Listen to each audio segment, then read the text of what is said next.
Assalamualaikum warahmatullahi wabarakatuh. Waalaikumsalam warahmatullahi wabarakatuh. Di sini kami dari kelompok 2 akan mempresentasikan makalah kami yang berjudul Teori Perdagangan Internasional Modern. Jadi di sini saya Tri Mulia Lestari akan membacakan materi pertama tentang teori faktor proporsi. Jadi teori faktor proporsi ini diawali sebagai teori setelah teori klasik, di mana teori ini berawal ketika ekonomi Swedia yaitu Eli Hetzker pada tahun 1919 dan Bertil Ohlin pada tahun 1933 mengemukakan penjelasan mengenai perdagangan internasional yang belum mampu dijelaskan pada teori klasik. Kemudian dalam teori klasik itu dijelaskan bahwa perdagangan internasional dapat terjadi karena adanya perbedaan dalam produktivitas, tapi dalam teori tersebut tidak dijelaskan mengapa terjadinya perbedaan produktivitas tersebut. Kemudian muncullah teori HO ini yang menyatakan bahwa penyebab perbedaan produktivitas tersebut terjadi karena adanya perbedaan faktor produksi yang menyebabkan adanya perbedaan harga antar tiap negara. Kemudian dalam teori HO ini menjelaskan menggunakan dua kurva. Yang pertama ada kurva isokos dan kurva isokuen. Jadi kurva isokos ini merupakan kurva yang melukiskan tentang biaya produksi, sedangkan isokuen menjelaskan tentang kuantitas produk. Ya, itu kurang lebihnya seperti itu. Kemudian teori modern ini dalam perdagangan internasional mulai berkembang pada tahun 1829 sampai 1952. Ada dua faktor pada teori yang menyebabkan adanya perdagangan internasional. Yang pertama, adanya perbedaan dalam faktor-faktor produksi yang dibutuhkan oleh suatu negara untuk memproduksi barang tertentu. Kemudian yang kedua, bahwa setiap negara memiliki perbedaan dalam faktor endomennya, sehingga menurut HO, suatu negara akan memiliki keunggulan komparatif dalam semua jenis barang yang dapat diproduksi secara intensif dengan faktor-faktor produksi yang tersedia secara relatif melimpah di negara itu. Jadi kesimpulannya itu, suatu negara itu akan melakukan spesialisasi. Misalnya negara A ini lebih memiliki faktor produksi yang melimpah, maka dia akan cenderung untuk melakukan ekspor. Sebaliknya, jika suatu negara itu memiliki faktor produksi yang rendah, maka dia cenderung untuk melakukan impor dari negara lain. Kemudian di sini akan dijelaskan tentang contoh gambar dari isokos dan isokuen. Gambar isokos. Jadi di sini diambil contoh, misalnya suatu negara A misalnya memiliki faktor produksi yang lebih banyak, maksudnya memiliki tenaga kerja yang lebih besar dan relatif sedikit kapital. Maka untuk sejumlah pengeluaran tertentu, negara tersebut akan memperoleh sebanyak 20 unit tenaga atau 5 unit mesin. Seperti yang dijelaskan pada gambar makalah kami ya, bisa dilihat. Jadi perbandingannya itu 20 unit tenaga sama dengan 5 unit mesin. Kemudian untuk negara B lebih banyak memiliki kapital daripada tenaga kerja. Jadi konsekuensinya itu negara B misalnya pengeluarannya itu Rp100 akan memperoleh tenaga 10 unit atau 20 unit mesin. Harga 1 unit tenaga sama dengan 2 unit mesin, sehingga perbandingan harga tenaga dengan mesin adalah 1:2. Jadi dapat disimpulkan di sini bahwa negara A akan melakukan spesialisasi menggunakan tenaga kerja karena di sini dia banyak menggunakan tenaga kerja, sedangkan negara B akan melakukan spesialisasi pada sesuatu kegiatan produksi yang menggunakan banyak mesin. Kemudian ini gambar isokuennya, yang tadi isokos, sekarang isokuen.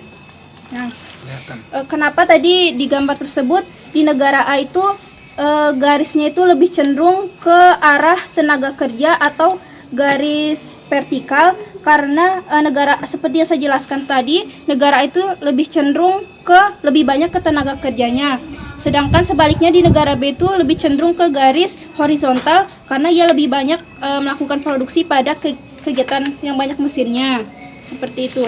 Kemudian di sini saya akan menjelaskan tentang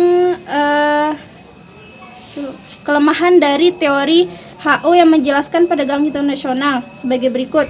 Yang pertama, asumsi bahwa kedua negara menggunakan teknologi yang sama dalam memproduksi adalah tidak valid.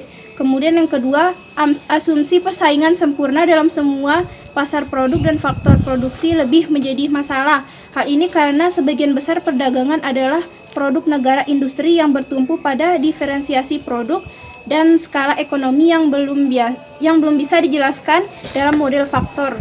Kemudian yang ketiga, asumsi tidak ada mobilitas faktor internasional. Yang keempat, asumsi spesialisasi penuh suatu negara dalam memproduksi suatu komoditi jika melakukan perdagangan tidak sepenuhnya berlaku karena banyak negara yang masih memproduksi komoditi yang sebagian besar adalah dari impor. Mungkin sekian materi yang dapat saya sampaikan. Untuk materi selanjutnya akan dijelaskan oleh Saudari Anggun.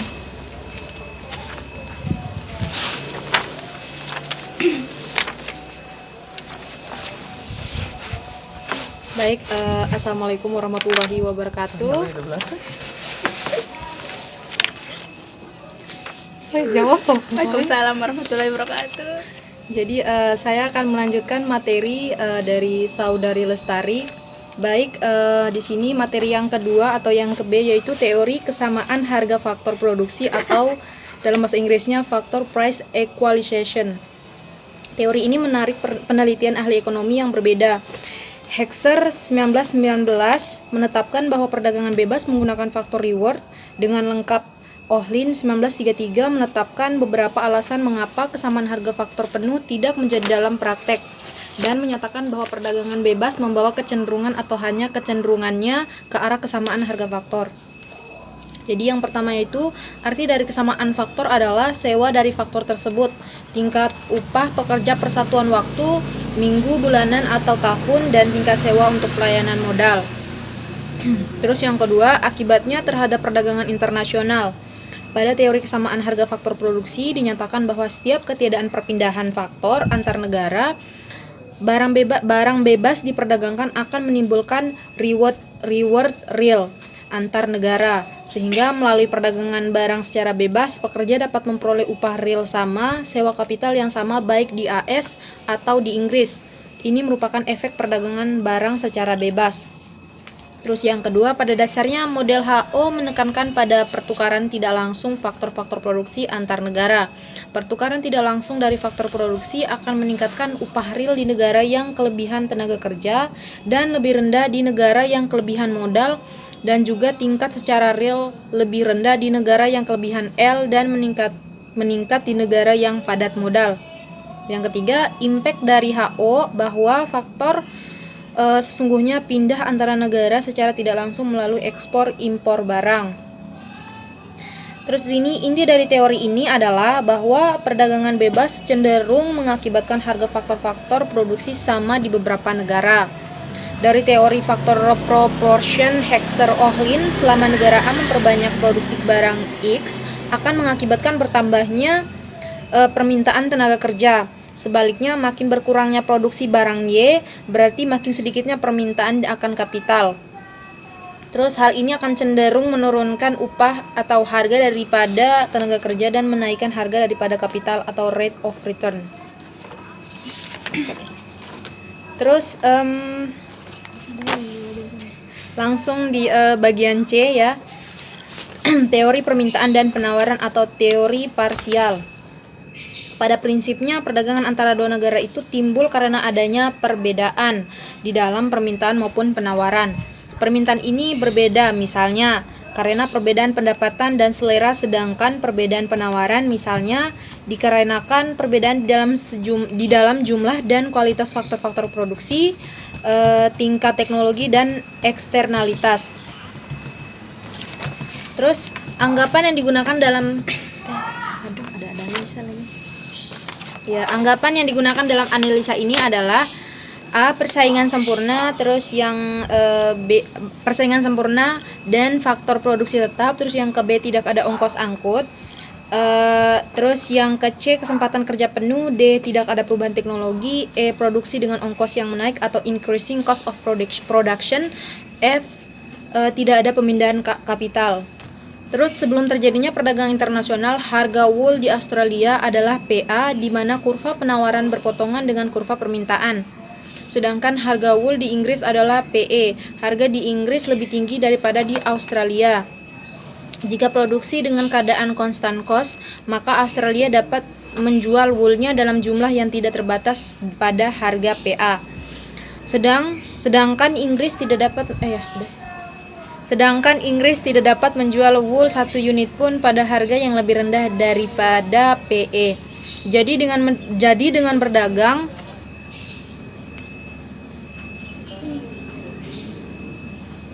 kalau keadaannya itu constant cost, maka akan terjadi spesialisasi.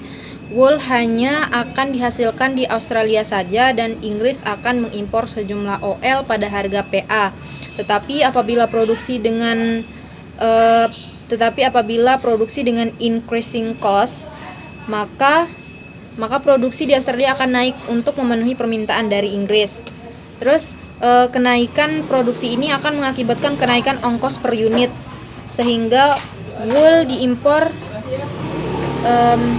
sehingga harga akan naik. Sebaliknya bagi Inggris, produksi akan turun karena sebagian daripada wool diimpor dari Australia, sehingga harga akan turun.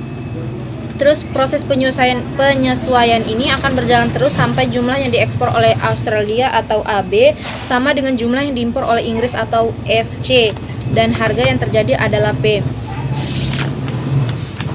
Apabila faktor ongkos angkut diperhatikan, akan menyebabkan harga yang akan terjadi di kedua negara tersebut tidak sama. Perbedaannya sebesar ongkos angkut tersebut. Perbedaan ongkos angkut sebesar PA, PE akan menyebabkan volume perdagangan menjadi lebih kecil, yakni ekspor wool Australia atau AB sama dengan impor oleh Inggris FG. Jadi dapat disimpulkan bahwa ongkos angkut akan menyebabkan harga tidak sama di kedua negara dan volume perdagangan menjadi makin kecil. Baik, mungkin itu saja presentasi dari saya atau penjelasan dari saya. Kurang dan lebihnya saya mohon maaf. Selanjutnya saya berikan ke materi ketiga. Itu tadi yang bagian. Baik, bismillahirrahmanirrahim. Assalamualaikum warahmatullahi wabarakatuh. Waalaikumsalam warahmatullahi wabarakatuh. Materi selanjutnya itu yang D, kurva kemungkinan produksi dan indifference ya. Production Possibilities Curva atau PPC adalah kurva yang menunjukkan berbagai kombinasi daripada output yang dapat dihasilkan dengan sejumlah tertentu faktor produksi yang dikerjakan dengan sepenuhnya atau full employment. Bentuk daripada kurva ini tergantung daripada anggapan tentang ongkos alternatif atau opportunity cost yang digunakan. Yang pertama ada constant cost. Ini bisa dilihat ada tabel. Ini tidak kelihatan. Ini bisa dilihat ada tabel. Nanti kalau mau ngulang bisa diulang ya, bentar. Sini dikatakan di setiap tambahan 1 unit T, pengorbanan barang N atau barang N yang tidak lagi diproduksir adalah tetap, yakni 8. Sejumlah tertentu faktor produksi yang dapat menghasilkan 8 unit N harus dialihkan untuk menambahkan produksi T sebesar 1 unit.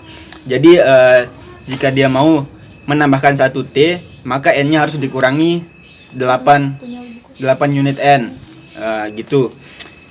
Setiap dia mengurangi N, otomatis T-nya bertambah 1. Begitupun sebaliknya, kalau T-nya bertambah 1, maka N-nya akan berkurang 8. Terus mana ya? Jadi untuk menambahkan 1 unit T diperlukan pemindahan faktor produksi dari produksi barang N ke barang T dan pengorbanan barang N tetap 8 unit. Ini berarti marginal rate of transformation-nya itu 8. Terus constant cost berarti marginal rate of transformation-nya tetap. Ini sebagai akibat bahwa efisiensi faktor produksi tersebut sama baik untuk produksi barang N maupun barang T. Jadi untuk constant cost ini marginal rate-nya itu dia cenderung stabil. Kalau dari awal dia sudah 8/1 seperti tadi 8N itu untuk satu T, maka dia akan seterusnya 8/1 sampai kombinasi ke berapapun. Terus tabel yang tadi saya tunjukkan itu bisa digambarkan sebagai kurva yang ini. Nah, nih. Inilah yang kurva kemungkinan produksi adalah marginal rate of transformation-nya, yakni sebesar 8/1 seperti yang tadi ada di tabel. Dan selama marginal rate of transformation-nya tetap, maka kurva kemungkinan produksi berupa garis lurus. Dan dalam keadaan constant cost dapat juga terjadi pertukaran antara dua negara.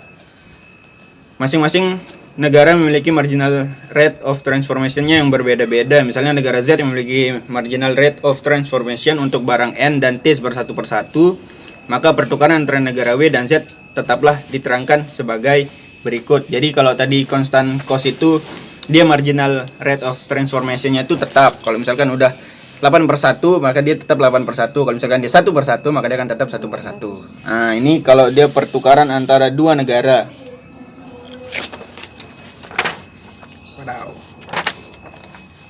Terus ya, yang B ini ada increasing cost. Dalam hal increasing cost, maka setiap tambahan 1 unit T, pengorbanan W selalu bertambah besar. Keadaan ini dapat dijelaskan dengan tabel berikut. Bisa dilihat tabelnya. Kelihatan enggak? Iya, kelihatan. Nah, berbeda dengan constant cost tadi itu. Kalau constant cost tadi marginal rate of transformation-nya itu tetap. Jika dia dari awal 8/1, maka dia sampai akhir tetap 8/1. Berbeda dengan increasing cost ini, marginal rate of transformation-nya itu selalu bertambah. Jadi misalkan seperti tadi ada N-nya ada 20, ada 40, T-nya 0. Nah, jika T-nya bertambah 1, maka N-nya berkurang 4.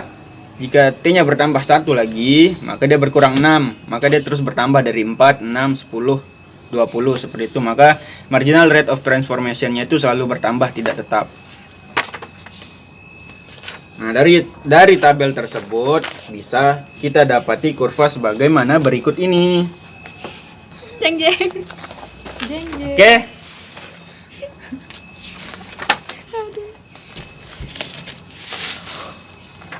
Nah, tadi. Mana nih tadi? Iya. Lereng kurva tersebut adalah marginal rate of transformation, dan dalam hal ini semakin besar dengan semakin banyaknya barang T yang dihasilkan. Seperti yang tadi saya katakan, marginalnya semakin bertambah, di mana kombinasi ini memberikan pendapatan yang paling besar. Kombinasi tersebut itu yang dipilih itu tergantung dari yang mana yang lebih untung harganya itu. Terus secara grafis harga ini dapat digambarkan dengan sebuah garis harga price line.